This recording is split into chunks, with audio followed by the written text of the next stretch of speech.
Bonjour à toutes et à tous, on m'appelle Steven et il est temps de se concentrer autour de toutes les informations que l'on connaît sur la saison 3 de Batwoman. Dans un premier temps, de manière officielle, avec toutes les informations que l'on a pu récupérer à travers des interviews, et en deuxième partie, grâce à de petites théories, parce que je sais pas si vous l'avez remarqué, mais la fin de saison 2 nous laisse quand même quelques petits teasings, et on peut justement théoriser là-dessus. Je vous rappelle que mon avis avec et sans spoiler de la saison 2 de Batwoman est disponible sur la chaîne, je vous invite à le retrouver si vous voulez savoir ce que j'en pense, parce qu'ici le temps va être concentré à théoriser et surtout à voir dans l'avenir. Je vous rassure, l'avenir n'est pas si loin que ça, vu qu'on parle quand même d'une diffusion de la saison 3 de Batwoman à partir d'octobre 2021, ça arrive vraiment à grands pas sur la CW. Du coup on est parti pour décrypter tout ça, les infos casting, les théories, les dates de diffusion, le nombre d'épisodes, de potentielles théories, installez-vous confortablement, c'est parti.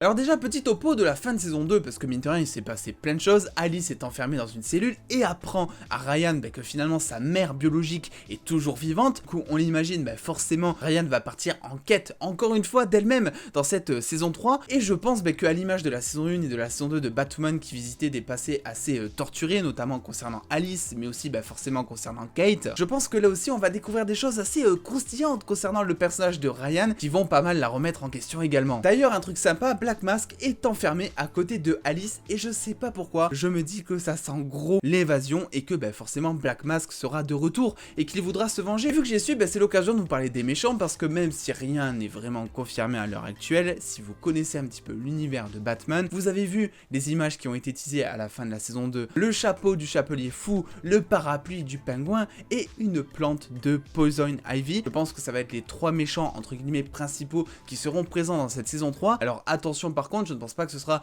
des personnages originaux des comics, au sens où on va pas retrouver Cobblepot et on va pas retrouver le vrai Chapelier Fou ni la vraie Poison Ivy alias Pamela que l'on connaît peut-être pour avoir affronté Batman. Que en plus durant les événements de la série Batwoman, Bruce existe quand même depuis un moment, ça fait un moment qu'il est Batman et ça fait surtout un moment qu'il a affronté tous ces méchants au vu de tous les gadgets qu'il a gardés dans la grotte. Et en plus la showrunneuse a teasé en interview que n'importe qui peut récupérer ces gadgets. Autrement dit, n'importe qui pourra devenir le pingouin, le chapelier fou et surtout Poison Ivy, que je pense être peut-être le méchant le plus important. Parce que si on regarde les scènes de fin de la saison 2 de Batwoman, on voit quelques plans sur le chapeau qui flotte, on voit quelques plans sur le parapluie, mais on voit surtout pas mal de plans sur cette fameuse plante qui se délivre de sa boîte et qui ensuite grimpe un petit peu sur l'herbe. Ils ont mis vachement l'accent sur cette scène, c'est pour ça que je pense que Poison Ivy sera plus importante que les deux autres. Alors je pense évidemment que les personnages originaux vont être exclus vu que, comme je vous l'ai dit, il y a tout ce problème de timeline, etc. Mais ça ne veut pas pour autant dire que les caractères des méchants ne seront pas similaires. Ils peuvent vraiment faire leur propre sauce, un petit peu comme ils ont fait avec Ryan Wilder, qui est un personnage totalement inventé pour la série et qui n'existe pour l'instant pas dans les comics. Je pense notamment à Poison Ivy, qui a un caractère un petit peu de femme fatale qui est assez marqué,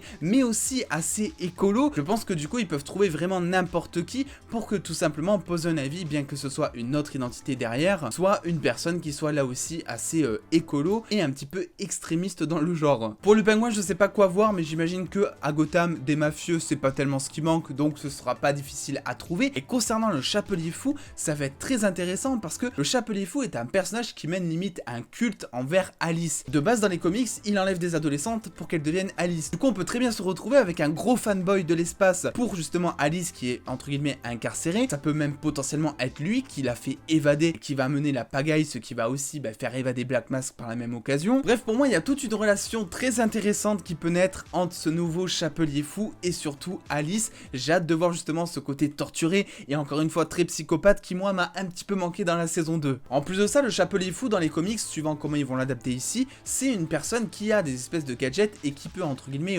contrôler les pensées. Du coup un petit peu à l'image de ce qui s'est passé durant la saison 2. On l'a vu, Alice, il y a eu plein de notions psychologiques autour d'elle dans le sens où à un moment elle voulait oublier Kate, ensuite elle voulait retrouver Kate, elle essayait justement de se servir des dons de Sapphire pour se faire perdre la mémoire et ensuite se la faire faire retrouver. Et je me dis que ici, avec tous les événements qui se sont passés à la fin de la saison 2, notamment la mort de Ocean, il est possible qu'elle soit tellement touchée qu'elle décide d'elle-même de s'allier au Chapelier Fou afin tout simplement qu'il lui extirpe cette partie de sa mémoire, nous rendant alors une Alice totalement psychopathe à l'image de la saison 1, une Alice qui ne peut pas être aimée car elle ne peut plus aimer d'elle-même. En tous les cas, ça ne reste que théorique, laissez-moi un petit peu vos suppositions en commentaire. On va passer du côté du casting maintenant parce qu'il y a deux personnages qui ne reviendront pas dans cette saison 3. On parle ici notamment de Jacob Kane, qui donc à la fin de la saison 2, rappelez-vous, était incarcéré pour avoir été trouvé en compagnie de Alice, le rendant suspect un petit peu de tout ce qu'est Alice, c'est-à-dire une meurtrière en puissance à l'image du public. La dernière fois qu'on l'a vu, il se faisait alors transférer pour une prison à Metropolis. C'est justifié comme ça au niveau du scénario, vu que tout simplement l'acteur ne sera pas de retour. La showrunneuse l'a très bien expliqué. Pour elle, l'histoire de son personnage est tout simplement terminée à la fin de la saison 2. Il n'y a plus grand chose à faire. Si vous en doutiez encore, la showrunneuse l'a aussi confirmé pour ce personnage, la Kate 2.0, elle ne sera pas non plus de retour. Quittant Gotham à la fin de la saison 2 après un baiser langoureux avec Sophie pour tout simplement retrouver son cousin Bruce. C'est comme ça encore une fois que ça a été justifié et c'est pour ça que Kate ne sera pas là en saison 3. Attention, petite précision, cela ne veut pas dire que les deux personnages ne seront jamais de retour, mais ça veut dire, c'est officiel, qu'ils ne seront pas là en saison 3. Et toujours dans le casting, de nouvelles informations sont venues à moi grâce notamment à The Illuminati. Alors attention, pas cette à prendre, mais selon eux, il y aurait donc le personnage de Jada Jet qui serait joué donc par Caroline Mitchell Smith. Elle jouerait la grande PDG de Jet Industries. C'est une femme passionnée, industrieuse et puissante qui a gravi les échelons et ça pourrait être elle du coup la mère de Ryan Wilder. Et ça ne s'arrête pas là puisqu'elle a un fils qui s'appelle originalement Marquis Jet, qui est tout simplement un jeune homme noir d'une vingtaine d'années et qui est décrit comme étant un playboy sexy qui a grandi dans un style de vie assez luxueux, mais qui enfant a vécu un espèce de traumatisme avec un des méchants les plus dangereux de Batman, sans avoir plus de précision pour l'instant là-dessus. Apparemment à partir de ce moment-là, sa personnalité a changé, ce qui l'a amené à se réjouir de la souffrance et de la terreur des autres. Est-ce qu'on serait pas peut-être sur une adaptation de l'épouvantail? Vous l'aurez compris, il pourrait jouer lui aussi un rôle assez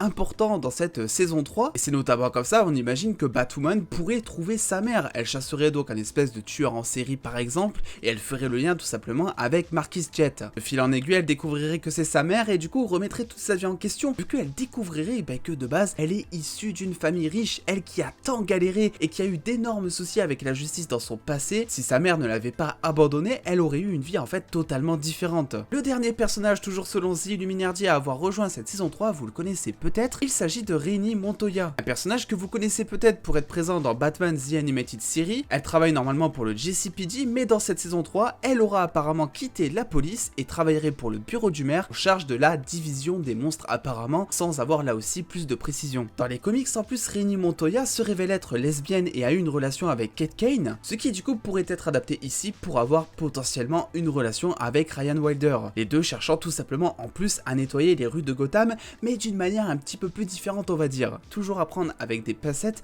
pour l'instant on n'a pas de confirmation officielle, mis à part peut-être juste cette vidéo de casting qui montre tout simplement le personnage donc de Jada Jet, alias Caroline Mitchell Smith, en train d'auditionner pour le rôle. Concernant la saison 3, c'est officiel, elle y sera, vu que quand même la série a été renouvelée à peine la diffusion de l'épisode 3 de la saison 2 terminée, donc ils étaient vachement confiants, et je pense que c'est surtout dans le sens où la saison 2 a clairement été écrite pour avoir une saison 3 derrière. On a quand même tous ces teasings qui sont faits par rapport aux objets des méchants qui sont dans l'eau, qui flottent, avec la branche de Poison Ivy qui grimpe, etc. On a également Luke qui devient Batwing, et à partir de ce moment-là, ça ne fait aucun doute qu'on va avoir une saison 3, et qu'on va avoir un Luke qui, à l'image un petit peu de Ryan Wilder en début de saison 2, va chercher son côté justifié, va essayer de voir ce que lui, il pourra apporter à Gotham. Est-ce que vraiment ça vaut le coup de laisser la chaise un petit peu du geek en fauteuil justement, d'aider Batwoman pendant que elle se bat pour faire équipe sur le terrain directement avec elle? Est-ce que le côté aussi avec son père va être exploré, vu que on le rappelle mine de rien, c'est son père qui en cachette a tout simplement fabriqué un costume qui ressemblait à un dessin qu'il avait fait pendant qu'il était petit. Cette scène était beaucoup trop mignonne. Luke risque de prendre de plus en plus d'ampleur dans cette saison 3, à l'image finalement dans les comics du Batwing, et qui est tout simplement insane. Et pour finir, concernant la diffusion de la saison 3, c'est officiel, elle sera tout simplement diffusée dès le 3 octobre 2021 sur la chaîne américaine, la CW. Concernant la date française,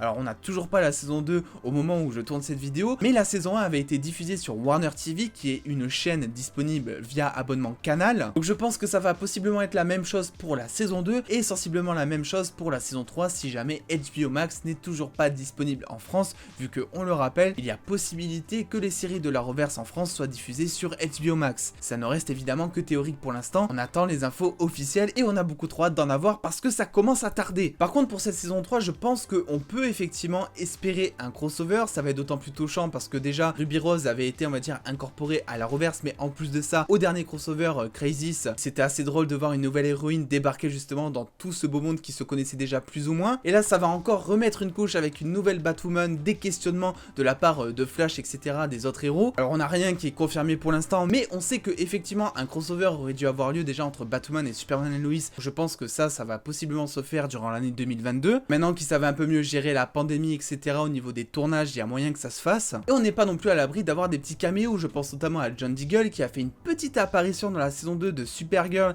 et qui s'est retrouvé à avoir des petits mal de tête qui sont très bizarres juste après comme par hasard qu'il ouvre cette fameuse boîte dans laquelle on soupçonne qu'il y ait justement l'anneau des Green Lantern. On sait en plus que dans la saison 2 de Stargirl il va y avoir la fille de Alan Scott, la fille de Green Lantern. Et à l'heure où je tourne cette vidéo, c'est-à-dire le 1er juillet, je n'ai pas encore vu les autres caméos qu'il a fait dans Flash et Supergirl, mais je me dis qu'il y a possiblement moyen que lors de son dernier caméo, c'est-à-dire dans l'épisode final de Supergirl, il y ait un début de transformation de l'acteur en Green Lantern ou quelque chose en rapport avec les lanternes. Alors je sais, l'acteur avait dit en interview qu'il avait refusé l'anneau. Je trouve très bizarre le fait finalement qu'il commence à avoir des mal de tête, qu'il entende d'ailleurs peut-être des voix etc. Je pense qu'il va y avoir une évolution de son personnage, ce qui pourra potentiellement mener à d'autres crossovers par la suite. Voilà, c'est à peu près tout ce que l'on sait pour l'instant concernant la saison 3 de Batwoman. Si jamais on a des infos supplémentaires, je me ferai un plaisir de vous les partager sur Twitter et Instagram, donc allez me retrouver là-bas effectivement. On verra un petit peu ce qu'il en est, mais pour l'instant je suis assez confiant. Un Chapelier Fou, un Pingouin, une Poison Ivy assez inédite là aussi, je pense que ça va envoyer du lourd avec toujours un passé assez traumatisant, on l'imagine concernant Ryan Wilder, un développement de Luke envers un grand Batwing qui saura utiliser les pleins potentiels de son armure contrairement à la fin de la saison 2. En tous les cas, n'hésitez pas à lâcher le petit pouce bleu si cette vidéo vous a plu comme d'habitude, et en attendant les dos, prenez soin de vous, faites-vous bien kiffer, des bisous les dos.